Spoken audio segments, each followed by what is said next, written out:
A short time ago, the Vatican announced the death of Pope John Paul II. He was 84 and his papal reign was the third longest in history.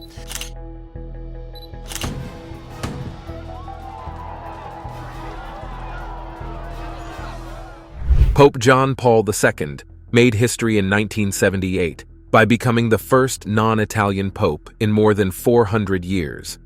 He was a person who greatly influenced the history of the Church and the whole world.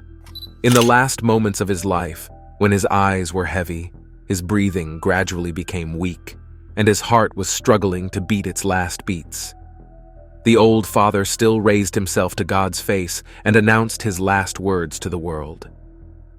What is revealed in his letter could completely change the entire world's fate. But before he actually passed away from illness in 2005, he was saved from death many times by God, even though the horrifying assassination at St. Peter's Square did not make him fall. Is this the miracle of God's power? Everything related to this pope has surprised the whole world until now. Join us in this video while we reveal all of Secret's last messages of the Holy Father. Early life of Pope John Paul II. Pope John Paul II's early life was marked by great loss. His mother died when he was 9 years old, and his older brother died when he was 12. The school was closed the next year by Nazi troops during the German occupation of Poland. Wanting to become a priest, John Paul began studying at a secret seminary run by the Archbishop of Kiev. After World War II ended, he finished his religious studies at a Catholic seminary and was ordained in 1946. Then he became the Bishop of Omi in 1958 and became the Archbishop of Krakow in 1964. He was made a cardinal by Pope Paul the Saxon in 1967, and in 1978, he became the first non-Italian pope in more than 400 years. As the leader of the Catholic Church, he traveled the world, visiting more than 100 countries to spread his message of faith and peace. He lived a devoted life until he died in 2005. Drastic declining health of Pope John Paul II. In his later years, John Paul's health appeared to be failing in public appearances. He moved slowly, seemed unsteady on his feet, and visibly trembled at times. Did you know he was nearly killed at least 4 times during his lifetime? The first near-death encounter he had, proud at St. Peter's Basilica, but his tracheostomy did not allow him to do so. John Paul merely blessed the pilgrims with a hand gesture and returned inside.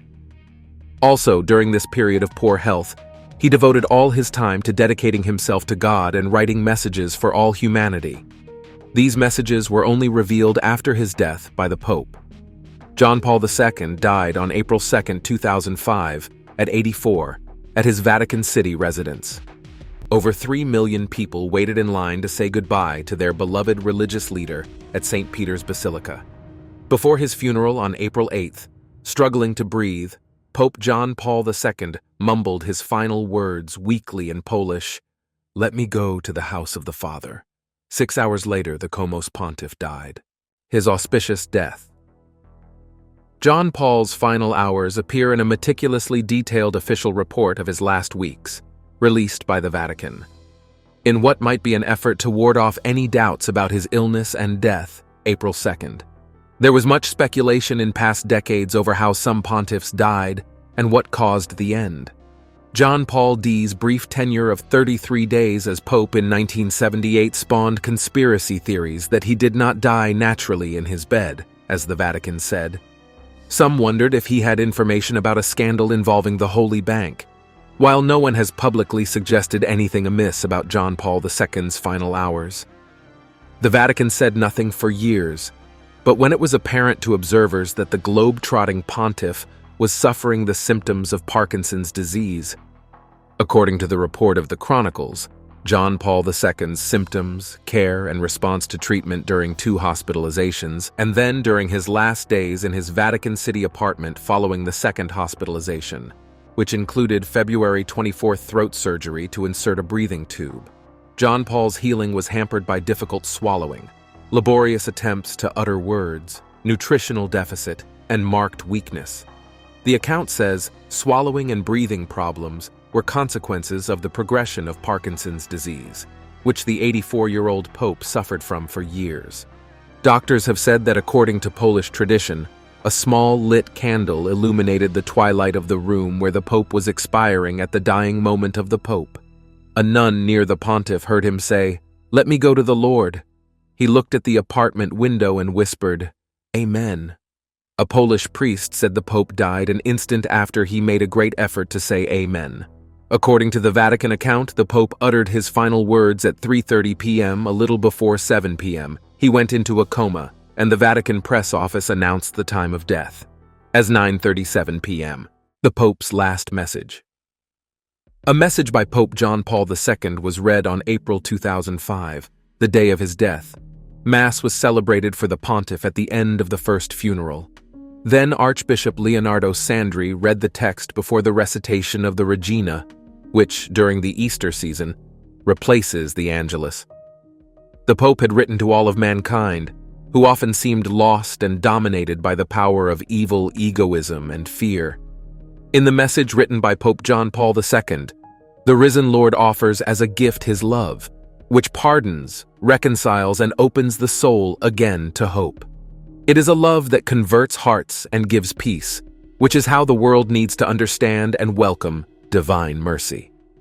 In his text, the Pope commented on the Gospel reading in which the risen Christ appears to the apostles and shows them his punctured hands.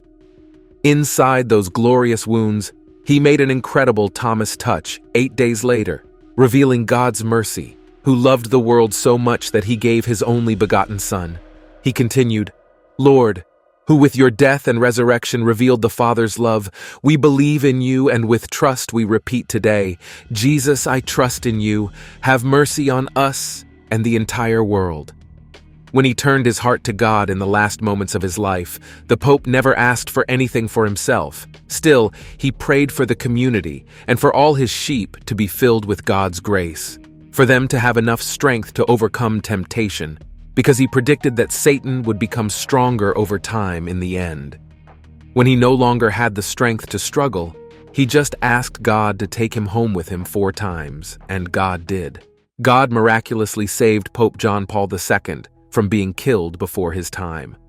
Before he passed away at the age of 84, after a long period of illness for more than 26 years reigning as the Vicar of Christ. Did you know he was nearly killed at least 4 times during his lifetime? The first near-death encounter he had was him playing with a gun as a teen. When Karl VOA, the future Pope John Paul II, was 15 years old, he often hung out with a friend whose family owned a bar after school. There was a local policeman who sometimes drank at the bar off-duty. If he felt he was too affected by the alcohol, he would leave his gun in their cash drawer for safekeeping. One day, his friend took the gun out of the drawer, playfully pointed it at VOA, who was just a few feet away, and said, "Hands up, or I'll shoot the gun." Then, mistakenly, the gun went off. Even though it was at nearly point-blank range, the bullet amazingly just barely missed VOA, his second death encounter. The second near-death experience was when he was run over by a Nazi truck in a Polish winter in February 1944, while he was walking home from a quarry he worked at. When he was run over by a Nazi truck, a woman noticed the body and ran to help him. Though at first they thought he was dead, they quickly discovered instead that he was unconscious and badly injured. She and a German officer flagged down a lumber truck driver, who they asked to take him to a nearby hospital. When he finally awoke, he was in a hospital covered in bandages. His injuries included a severe concussion, a shoulder injury that would give him a permanent stoop, and numerous cuts. He spent the next 2 weeks in the hospital recuperating and pondering the peculiar ways of providence that he had survived. This incident seemed a confirmation of his priestly vocation. The assassination encounter. The third encounter with death was written in his biography, depicting that he was shot by an assassin. This is probably one of the Church's nightmares, and at the same time, it is the time when God clearly showed how he protected John Paul II.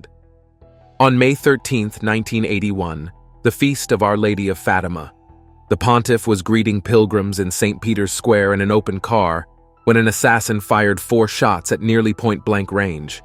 All 4 bullets hit John Paul II. This guy was quickly caught and restrained while John Paul II was rushed to the hospital, where he received emergency treatment. John Paul II firmly believed Our Lady of Fatima saved his life, a reminder of how the Fatima devotion and the physical safety of the Pope have long been intertwined for several reasons. The 1981 assassination attempt was a history-making event.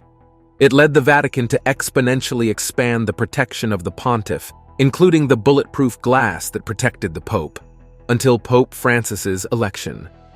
John Paul II was convinced that Mary, in the form of Our Lady of Fatima, had personally redirected the bullet that hit him, saving his life.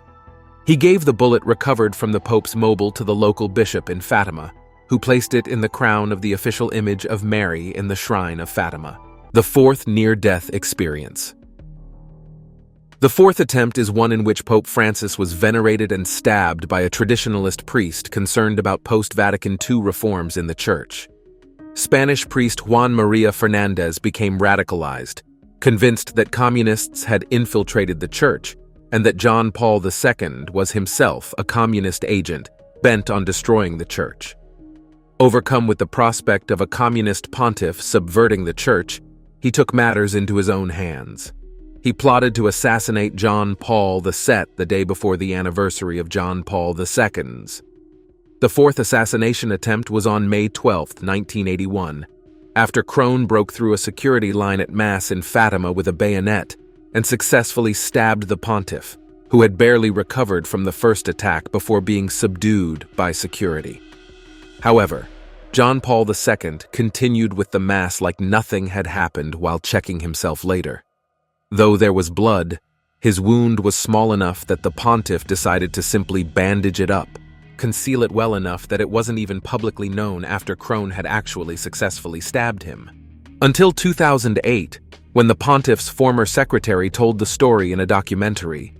These two failed attempts against John Paul II weren't the only ones in modern history.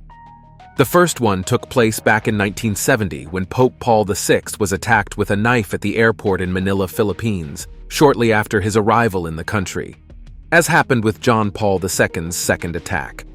Both Pope Paul VI and the Vatican downplayed the incident, not even acknowledging he had been hurt until after his death. Pope John Paul II was a vocal advocate for human rights. John Paul II spoke out about suffering in the world. He held strong positions on many topics, including his opposition to capital punishment. Paul used his influence to bring about political change and is credited with the fall of communism in his native Poland. He was not without critics. However, some have stated that he could be harsh with those who disagreed with him and that he would not compromise his hardline stance on certain issues, such as contraception. John Paul II presided over the Catholic Church for 26 and 2 years longer than any other pope, except St. Peter and Blessed Pa. During those 26 years, he visited over 130 countries, published more than 50 major documents, canonized hundreds of saints, and appointed most of the Church's active bishops. Pope John Paul II forgives his assassinator. As we are taught by God, if someone slaps you on your left cheek, give them the other. In theory, yes, but putting it into practice is so impossible. But St. John Paul II did this. He spoke a message of forgiveness, appeasing the anger of the whole world and bringing comfort to those who had harmed him. Might you remember that fateful day on May 13, 1981, when the Polish pontiff passed through the thousands of faithful gathered in St. Peter's Square, waiting for his blessing of the crowds?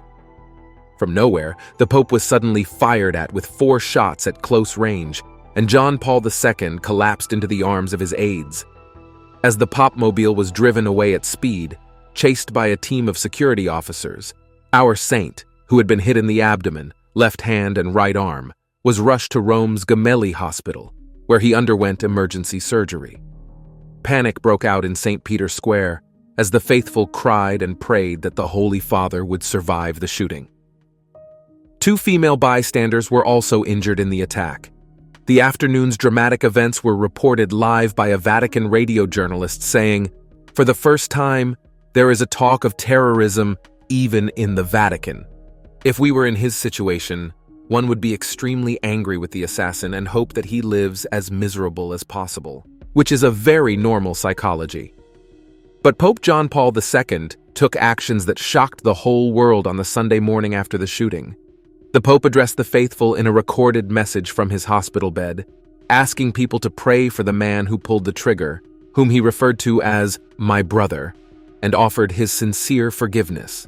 Within a few weeks, Pope John Paul II had recovered fully. On December 27, 1983, he went to visit his attempted assassin, a man named AKA, in Rome's Rabbia jail in June 2000, after serving almost 20 years of a life sentence in prison in Italy. AKA was pardoned by then-Italian President Carlo Azeglio Ciampi at the request of John Paul II before being deported to Turkey. Legacy of Pope John Paul. He will go down in history as the most important world leader in the second half of the 20th century. He changed the course of history and helped end the Cold War by supporting the Polish trade union Solidarity and the Polish freedom movement. This started the landslide that wiped out communism in Eastern Europe and eventually the Soviet Union. He was the right man in the right place and time to shape world history. In a world of competing economic and national self-interests, Pope John Paul II was a prophetic voice for humanity and reconciliation. But John Paul's care for the world was not directed only to Eastern Europe. He was a prophet for peace and justice elsewhere, especially in the Middle East and the Third World. Moving on from Pope John Paul II and his letter, here are some Bible prophecies we see happening right now. Prophecy of scoffers. 1. Peter 3:3. 4 prophesies about one of the most obvious end-time signs that we're seeing happen today, saying, knowing this first, that scoffers will come in the last days, walking according to their own lusts, and saying, where is the promise of his coming? For since the fathers fell asleep, all things continue as they were from the beginning of creation. The Research Center and General Social Survey have published that the number of Christians in the United States has been dwindling since the 1990s, with many people claiming to be atheist agnostic or following nothing in particular. The number of people professing to be Christians is going down. Those who reject the Bible are more vocal than ever, and we're also seeing groups of people who profess to be Christians rejecting the second coming of Jesus Christ. All of this is a clear fulfillment of this prophecy that Jesus is coming soon, so that you develop the consciousness in your heart and operate doing the miracles. Prophecy of Noah's lawlessness and war crimes. As more and more people in the world reject biblical truth, we're seeing lawlessness abound. This was prophesied to happen in the last days in 2 Timothy 3 and 2 Thessalonians 2. Jesus warned us that this would come in Matthew, and because lawlessness will abound, the love of many will grow cold. One clear example of this that we're seeing is the rise of crime in major cities. Stealing used to be a crime that would get you thrown in jail, but more and more, we're seeing people walk into stores and steal as many things as possible in broad daylight with no repercussions. Jesus prophesied that the last days would be like the days of Noah, and as it was in the days of Noah, so it will also be in the days of the Son of Man. The days of Noah's connections could mean a few different things, but a clear similarity of this prophecy is the wickedness in the people. Then the Lord saw that the wickedness of man was great in the earth, and that every intent of the thoughts of his heart was only evil continually. The love of many grows cold wickedness, so going to war at the drop of a hat is not a problem for the governments of the world, and you will hear of wars and rumors of wars. See that you are not troubled, for all these things must come to pass. But the end is not yet, for the nation will rise against nation and kingdom against kingdom. There are tensions between the United States and Russia, the United States and China. China threatens Taiwan regularly. North Korea threatens nuclear war regularly. Russia and Ukraine are at war. Hamas and Israel are at war. And Iran just attacked Israel. In the last 2 weeks, we have never seen so many wars and rumors of wars worldwide. The growing attacks of wars and hate for Israel in itself is a fulfillment of many end-times prophecies. Prophecy of Damascus, demise. Another city whose fate is mentioned in prophecy is the city of Damascus. It's prophesied that Damascus would cease from being a city. Jeremiah 49:23 through 27 is one mention of this, as well as Isaiah 17. 1. The burden against Damascus. Behold, Damascus will cease being a city. and it will be a ruinous heap. Damascus is attacked fairly regularly, and many parts of its city already have seen complete destruction. This prophecy was written 300 to 200 years ago, and we see it fulfilled now.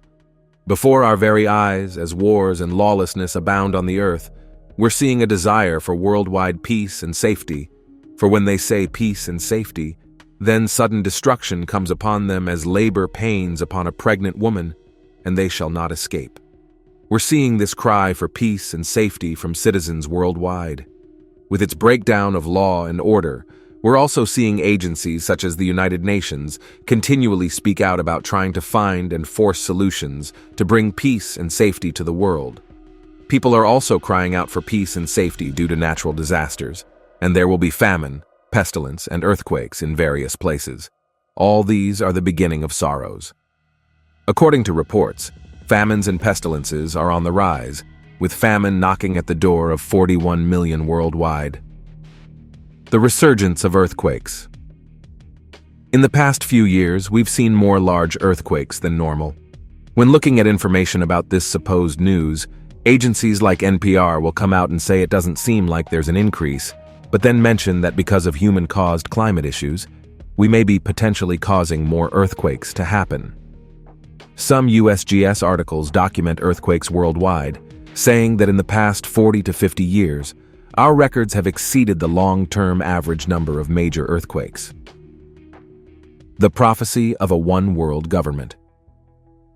About a dozen times, the desire for peace and safety in an uncertain world will lead to the fulfillment of the prophecy of a one-world government. Daniel 2, Daniel 7, Revelation 17, and Revelation 18 are a few references to this revelation, which prophesies it in great detail. It tells us of a one-world government system where people can't buy or sell without worshiping the one leading it. The Antichrist will have to get his mark in their hand or on their head.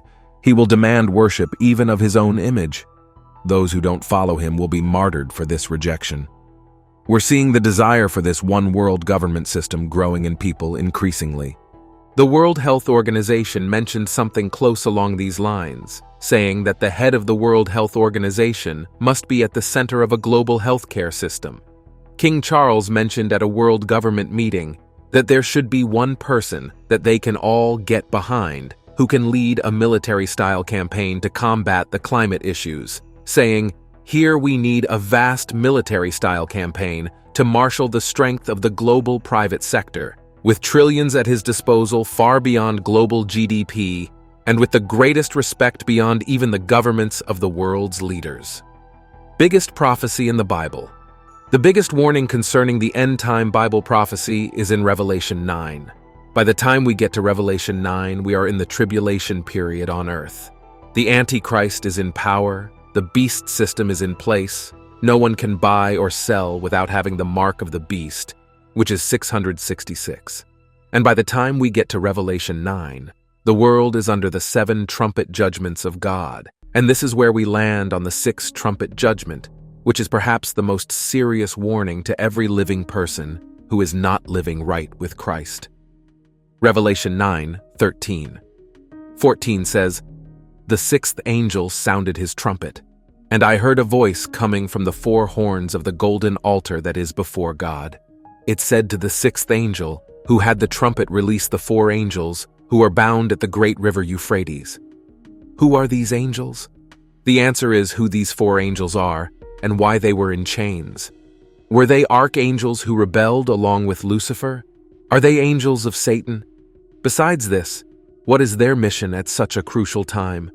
When you think of angels, what comes to your mind is some muscular and powerful beings like God's servants. We think of Michael, the archangel of war, a supernatural being who serves as the leader of the heavenly army of God, or refer to the story in the Old Testament when Daniel prayed, and God delivered the answers through an angel. However, the angel informs Daniel that the prince of Persia fought with him in an attempt to block Daniel's answer from God, and so to defeat this evil, dark force, a more powerful celestial being. Michael the archangel came and delivered him so that God's answer would reach Daniel. Or one thinks of Angel Gabriel, who appeared to Sarah and even Mary, the mother of Jesus. In the destruction of Jericho, the Bible tells us that Joshua saw a man standing before him with his drawn sword in hand. The man told Joshua, "I have come as a commander of the Lord's army." So historically, we have seen plenty of instances where God's angels have shown up for a specific assignment. However, in Revelation 9, the Bible mentions these mysterious angels as bound in the Euphrates River.